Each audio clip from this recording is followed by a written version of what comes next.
Kaya po ang Team Erka, ang Pangasinan, napakagandang event po itong nangyari ito ngayon at nagsama-sama mga riders pag ng relief goods, mga po. Ganun po. Maraming salamat po sa mga kagulong na nagsama-samang nagtulong-tulong din po rito. Yun po.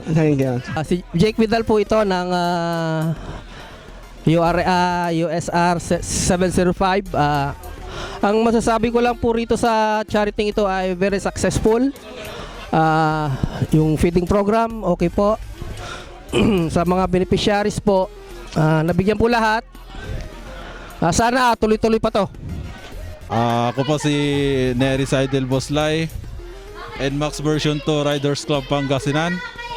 Ang masasabi ko po sa CR1L dahil isa akong coordinator ng Orbis Tondo, ito ay pinagbuklod ng isang grupo para gawing malahiben ang mundo. At papasalamat ako sa mga kasama ko dito. Yan lang po. Ako po si Henry Nabalta. Grupo namin ay sa NMAX version 2 Riders Club Pangasinan. Ang masabi ko lang din po sa CR1 Luzon, maayos, no, maganda po yung nabuong community na to para sa mga event na ganito. Makakatulong po sa mga nangangailangan. At salamat sa sa mga sponsor tsaka mga tumulong sa to para mapamaisayos ang event na to. Thank you. Ako si Marivic Bruwan from Caligo Urdaneta Mixed Rider. Thank you sa Charity Rides for One Luzon. Good morning po mga kagulong, maraming salamat. Ako nga po pala si Lagalag Moto. Kaming dalawa ni Ma'am Gab, ang coordinator dito sa Singgan. Maraming salamat sa lahat ng sumuporta na riders dito sa ginawang activity natin ngayon dito sa May Poblacion East. Ulitin ko po, maraming salamat sa suporta nyo. Suportahan nyo pa rin po yung susunod na mga charity na magaganap dito po sa mga lalawigan ng Pangasinan. Mag-iikot po tayo. Thank you po sa mga umattend ng charity event po namin. Hinihikayat ko po kayo para dumalo ulit sa aming mga susunod na event. Yun lang po, thank you.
At yan po ang masasayang kaganapan dito sa event po ng Charity Riders for One Luzon. Abangan nyo po ang mga susunod nating event.